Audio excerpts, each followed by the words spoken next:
नमस्कार दोस्तों, स्वागत है आप सबका एक बार फिर से स्टॉक फॉर रिटेल पर स्टॉक मार्केट से जुड़ी एक नई जानकारी के साथ। तो दोस्तों आज की इस वीडियो में हम देखने वाले हैं भाई कि जो हमारा मार्केट है वो कैसे-कैसे करतब दिखा रहा है और आने वाले समय में मार्केट की डायरेक्शन क्या हो सकती है। तो आप में से बहुत लोगों ने ये सवाल पूछा था कि भाई निफ्टी 50 का जो मूविंग डायरेक्शन होता है वो हमें कैसे देखना चाहिए। तो आज की वीडियो में हम यही सब डिस्कस करने वाले हैं और देखने वाले हैं कि भाई मार्केट किस दिशा की ओर जाएगा आने वाले समय में। तो यहाँ पे हमने जो सेटअप कर रखा है पहले तो इसके बारे में बता देते थे दोस्तों। तो हमने आप देखिए यहाँ पे मूविंग एवरेज ले रखी है 3 मूविंग एवरेज। ध्यान रखिएगा ये एक्सपोनेंशियल मूविंग एवरेज है। तो जेराडा के प्लेटफॉर्म पे अगर आप जाते हैं तो आपको यहाँ पे इंडिकेटर्स में मूविंग एवरेज मिल जाएगा एक्सपोनेंशियल वाला, ठीक है। तो इन तीनों को ऐसे यहाँ पे ऐड कर लेना। उसके बाद 100 दिन, 50 दिन और 10 दिन का मूविंग एवरेज हमने यहाँ पे रख रखा है। तो 10 दिन का मूविंग एवरेज हमने इसलिए रखा है क्योंकि हमें शॉर्ट टर्म में भी इसको ट्रैक करना होता है कि भाई वाकई में मार्केट किधर की तरफ जा रहा है, ठीक है दोस्तों। और दूसरी चीज़ हमने यहाँ पे ऑसम ऑक्सीलेटर ले रखा है। तो ऑसम ऑक्सीलेटर के बारे में हमने एक डेडिकेटेड वीडियो बना रखी है कि भाई ऑसम ऑक्सीलेटर होता क्या है और ये कैसे डिसाइड करता है कि भाई हमें बाई कॉल लेना चाहिए या सेल कॉल लेना चाहिए। और साथ ही साथ हमने यहाँ पे आरएसआई भी लगा रखा है। तो आरएसआई आप देख सकते हैं, आरएसआई के बारे में भी हमने डेडिकेटेड वीडियो बना रखी है कि आरएसआई होता क्या है। आप उसको देखिए और समझिए दोस्तों। शेयर मार्केट में सीखने से ही हम अपनी प्रॉफिटेबिलिटी को बढ़ा सकते हैं दोस्तों। और कहते हैं ना लर्न टू अर्न। तो जितना हम सीखेंगे शेयर मार्केट में उतना हमें प्रॉफिट होने के चांसेस बढ़ जाएंगे, ठीक है। तो यहाँ पे आप देखिए आरएसआई है, ऑसम ऑक्सीलेटर है और मूविंग एवरेजेज है। और साथ ही साथ आपको यहाँ पे कुछ लाइंस दिख रही होंगी S1 P S2। तो ठीक है, ये है दोस्तों पिवट पॉइंट्स। तो पिवट पॉइंट्स में क्या होता है कि एक हमारा रेजिस्टेंस होता है और एक सपोर्ट होता है और एक पिवट पॉइंट होता है दोस्तों, ठीक है। तो अभी आप जो यहाँ पे देख रहे हैं वो है 1 घंटे का, यहाँ पे कैंडल स्टिक चार्ट का 1 घंटे का टाइम फ्रेम है। तो ये जो सेटअप है दोस्तों ये आप इंट्राडे के लिए भी इस्तेमाल कर सकते हैं, स्विंग ट्रेड के लिए भी इस्तेमाल कर सकते हैं, इवन लॉन्ग टर्म ट्रेड के लिए भी हम इसको आमतौर पे देखा करते हैं, ठीक है। तो यहाँ पे आप 1 घंटे के चार्ट पे देखेंगे तो इसको आपको बहुत सारी चीज़ें यहाँ पे समझ में आएंगी और आप रिलेट कर सकते हैं कि भाई वाकई में शेयर मार्केट में अभी चल क्या रहा है। और 1 घंटे की कैंडल स्टिक चार्ट पे तो आप यहाँ पे अगर देखें ये जो यहाँ पे ये डोजी सिग्नल दिया था इसने, तो उसके साथ साथ आप देखिए दोस्तों आरएसआई जो है, आरएसआई था यहाँ पे ओवरसोल्ड जोन में, ठीक है। उसके जस्ट पहले जो कैंडल बनी थी 1 घंटे की कैंडल, उसने 8,990 से नीचे मूवमेंट किया था 8,906 तक और उसके बाद जाके क्लोजिंग दी थी 8,943 पे।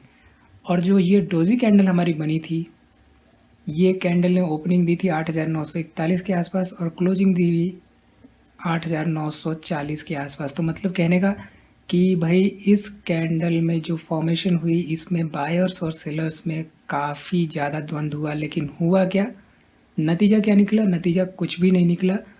और अगली जो कैंडल फॉर्म हुई वो कैंडल एक तरह से जो आरएसआई हमारा फॉर्मेशन हो रहा था उसको एक तरह से उसने यहाँ पे मॉर्निंग स्टार पैटर्न फॉर्म करने की कोशिश की। और ये देख सकते हैं जो ये वाली ग्रीन कैंडल बनी थी 8,933 पे ओपनिंग हुई, 8,981 पे इसकी क्लोजिंग हुई है। तो ये वाली कैंडल ने पूरी की पूरी इसको कवर करी और एक तरह से मारूबोजी कैंडल फॉर्म हुई और इसको ऊपर की तरफ एक तरह से इसने सिग्नल दिया कि हम भाई ऊपर जाने के लिए तैयार हो रहे हैं। और यहाँ पे ऑसम ऑक्सीलेटर ने ये वाली जो ऑसम ऑक्सीलेटर फॉर्म हुई दोस्तों, ये वाली आप देख सकते हैं, इसने एक तरह से कंफर्म यहाँ पे सिग्नल दिया कि आप यहाँ पे कहीं पोजीशन ले सकते हैं 9,020 के आसपास, ठीक है दोस्तों। तो आप देख सकते हैं कि एक कंफर्म पोजीशन के लिए कम से कम 2 घंटे का हमें इंतज़ार करना पड़ा, ठीक है। और यहाँ पे अगर ध्यान से देखें तो यहाँ पे इसने एक गैप बनाया था 9,240 से 9,012 पे। तो ये जो गैप बनाया था इस गैप को इसने फिल करके ऊपर एक तरह से स्वाइप कर दिया। तो ठीक है दोस्तों, और एक और बात का ध्यान दीजिए आप यहाँ पे दोस्तों, जो आप ये S1 देख रहे हैं, S1 का मतलब यहाँ पे एक सपोर्ट था, बहुत ही ज़बरदस्त तगड़ा सपोर्ट था, जिसकी वजह से आप देखिए 1 2 3 घंटे तक इसने इस सपोर्ट लाइन जो कि 8,950 के आसपास है, वहाँ पे एक तरह से रेंज बाउंड ट्रेड किया। उसके बाद से सपोर्ट लाइन को टच करते हुए ये ज़बरदस्त तरीके से वापस इसको जाना था।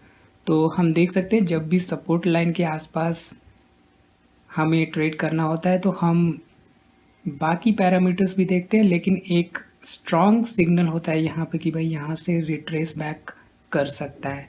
ठीक है दोस्तों, इसी को हम देख लेते हैं एक दिन के चार्ट पर। तो एक दिन के कैंडल स्टिक चार्ट पर इसको थोड़ा सा हम, ठीक है, इसको थोड़ा सा जूम कर लेते हैं। तो ठीक है दोस्तों, एक दिन के कैंडल स्टिक चार्ट पर आप यहाँ पे देखिए तो जो पीवॉट की लाइन है वहाँ पे ज़बरदस्त इसका एक तरह से सपोर्ट बना हुआ है। ठीक है, ये हालांकि ऊपर की तरफ जा रहा था तो ये लाइन जो थी इसके लिए रेजिस्टेंस थी। तो आप देख सकते हैं कि आज की जो कैंडल बनी है एक तरह से हैमर कैंडल बनी है, इन्वर्टेड हैमर आप इसे कह सकते हैं। और 1 2 3 4 5 6 7 8 9 पिछले 9 दिन से ये इसी पॉइंट के आसपास एक तरह से होवर कर रहा है। तो ठीक है दोस्तों, अब एक सवाल आता है दोस्तों कि भाई इस जो पॉइंट है, इस पॉइंट पे क्या हमें बाइंग करनी चाहिए या यहाँ से निकल जाना चाहिए? इस पॉइंट पे हमें एक्चुअल में क्या करना चाहिए? तो देखिए दोस्तों, यहाँ पे जो ये था पॉइंट 7,720 के आसपास, तो ये भी एक नो ट्रेड जोन ही था क्योंकि यहाँ पे कोई सपोर्ट रेजिस्टेंस की लाइन नहीं दिख रही थी। तो यहाँ पे जैसे ये कैंडल फॉर्म हुई थी दोस्तों, जिसपे कि हमारा ऑल टाइम लो टच किया था 7,500 के आसपास, जो अगली कैंडल अगले दिन की फॉर्म हुई थी करीब 25 मार्च के आसपास। तो ये 25 मार्च वाली कैंडल ने क्लियरली एक बुलिश शाइन दिया दोस्तों। यहाँ पे देख सकते हैं कि ये जो रेजिस्टेंस बन चुका था इसका, ये सपोर्ट लेवल 8,353 का, यहाँ पे इसने पिछली वाली जो रेड कैंडल फॉर्म हुई थी उसको कम्प्लीटली कवर कर दिया, मारूबो जो बनाया। और अगले दिन यानी कि 26 मार्च को हमने एक पोजीशन ली। तो पोजीशन हमने कहाँ पे ली? ये 8,353 के ऊपर। ठीक है, तो हमने जो पोजीशन लिया 8,353 के ऊपर, तो हमारा टारगेट क्या था? अगला वाला जो ये आप S4 देख रहे हैं, ठीक है, वहाँ पे कहीं। तो आप देखिए कि अगले दिन ही इसने वहाँ पे ओपनिंग हमें दे दी और हम वहाँ से एग्जिट कर गए, यानी कि 27 मार्च को। ठीक है दोस्तों, अब देखिए 28, 29, 30 और 31 मार्च को फिर से इसने यहाँ पे एक खेल खेला। ठीक है, एक दिन इसने हैमर बनाया, दूसरे दिन उल्टा हैमर बनाया, फिर एक यहाँ पे मारूबोजो टाइप का बनाया जिसने कि नीचे की तरफ ले जाने को इसको 3 अप्रैल की डेट में ये नीचे की तरफ गया। उसके बाद देखिए ये जो आपकी ये चल रही है ये वाली लाइन, जो कि 10 दिन की मूविंग एवरेज वाली लाइन है, जैसे ही उसने ये वाली 7 अप्रैल की कैंडल ने जैसे ही क्रॉस ओवर किया, यहाँ पे हमने एक पोजीशन और लिया क्योंकि हमें कंफर्म हो चुका था भाई दोस्तों कि 10 दिन के मूविंग एवरेज के ऊपर गया है तो ये और ऊपर जाएगा, और ऊपर ये गया 8, 9, 10। तो ये 10 तारीख को जो हमने यहाँ पे 9,150 के आसपास यहाँ पे फिर से एग्जिट कर दिया। तो आप देख रहे हैं दोस्तों, अब ये जो पॉइंट है, ये जो जोन है, यहाँ से हमको ये नहीं मालूम है कि भाई ये स्टॉक अब ऊपर की तरफ जाएगा या नीचे की तरफ जाएगा। हालांकि पिछले 8-10 दिन के ट्रेड को देखें तो यहाँ पे आप देख सकते हैं कि एक रेंज बाउंड यहाँ पे ट्रेड कर रहा है। और जो आज की कैंडल बनी है ये एक तरह से जो कॉफिन में पिन लगाते हैं दोस्तों कि भाई अब मैं थक गया हूँ, अब मैं और ऊपर नहीं जा सकता हूँ, अब मुझे ले चलो नीचे ही जाना है। तो यहाँ से 90% प्रोबेबिलिटी है कि ये जो निफ्टी है इसको नीचे की तरफ ही जाना चाहिए। ठीक है दोस्तों, 90% प्रोबेबिलिटी इसलिए हम कह रहे हैं क्योंकि केवल जो कैंडल बनी है इसने ही यहाँ पे एक सिग्नल दिया कि भाई अब बायर्स थक चुके हैं, सेलर्स आएंगे। लेकिन आप देखिए तो ऑसम ऑक्सीलेटर यहाँ पे ऐसा कोई कॉन्क्रीट सिग्नल नहीं दिया है, और ऊपर से RSI ने भी छोटा सा यहाँ पे एक हिंट दिया है कि भाई ये नीचे जा सकता है। यहाँ पे कोई ठोस यहाँ पे सिग्नल नहीं दिया है इसने। तो ठीक है दोस्तों, तो आमतौर पे ऐसे ही हम देखते हैं कि भाई जो मूवमेंट होती है, चाहे निफ्टी 50 की मूवमेंट हो या कोई भी स्टॉक की मूवमेंट हो, हम ऐसे ही देखते हैं कि भाई स्टॉक की जो डायरेक्शन है वो किस तरफ हो सकती है। ठीक है दोस्तों, और एक और चीज़ दोस्तों, जैसा कि हम कहते हैं ट्रेंड इज़ फ्रेंड, तो हमेशा ट्रेंड को साथ में लेके चलना चाहिए। और इसीलिए हम देखते हैं एक मंथ की कैंडल स्टिक चार्ट भी। तो आप एक मंथ की कैंडल स्टिक चार्ट देखें तो आप यहाँ पे सपोर्ट लेवल्स जो देख रहे हैं, यहाँ पे आप सपोर्ट लेवल को जब भी ये ब्रेक करता है तो नेक्स्ट सपोर्ट लेवल को ज़रूर टच करता है। आप देखिए यहाँ पे S4 को जैसे ही ब्रेक किया था 8734 को, इसने नीचे टच किया 8141 के आसपास, लेकिन जो नीचे वाला सपोर्ट लेवल था 7350 उसको ये टच नहीं कर पाया, क्योंकि ये यहाँ पे एक तरह से फिर से बायर्स वापस आ गए थे। और ये जो दोस्तों ये आपको दिख रहा है मूविंग एवरेज 100 डेज का मूविंग एवरेज, तो इसके लिए ये यहाँ से इसने रिट्रेस बैक कर लिया। ठीक है दोस्तों, और RSI लेवल्स आप देखिए तो एक ज़बरदस्त ओवरसोल्ड जोन में आ रहा है, तो यहाँ से एक सिग्नल दे रहा है कि भाई अब मैं ऊपर जाने के लिए तैयार हो रहा हूँ, लेकिन कितने समय में तैयार होऊंगा ये मैं अभी फ़िलहाल रिवील नहीं करूँगा। ठीक है दोस्तों, क्योंकि आप ऑसम ऑक्सीलेटर देखिए तो अभी भी ये इसके जो बार्स बन रहे हैं ये ऊपर की तरफ ही बन रहे हैं, ये जीरो लाइन से नीचे की तरफ बार्स नहीं बन रहे हैं। तो अभी इसमें जो है एक तरह से बॉटम अभी बिल्कुल हम कह सकते हैं कि नहीं हुआ है। ठीक है दोस्तों, तो दोस्तों जो इसके लिए नेक्स्ट इमीडिएट जो सपोर्ट लेवल है 9054 का आप यहाँ पे देख सकते हैं। ठीक है, जो S2 लिखा हुआ है, तो अगर इसको ब्रेक करता है और नीचे की तरफ जाता है तभी हमें इसमें फिर से डाउनवर्ड मूवमेंट देखने को मिलेगी।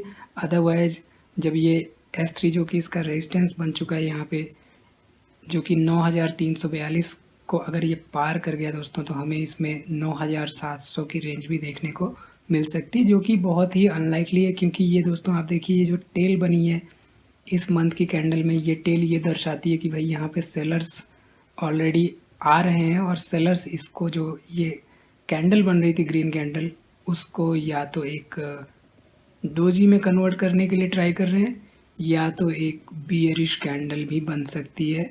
लेकिन बियरिश कैंडल बनने के चांसेस बहुत ही कम है, क्योंकि 3 ही 4 दिन का यहाँ पे ट्रेड बाकी है।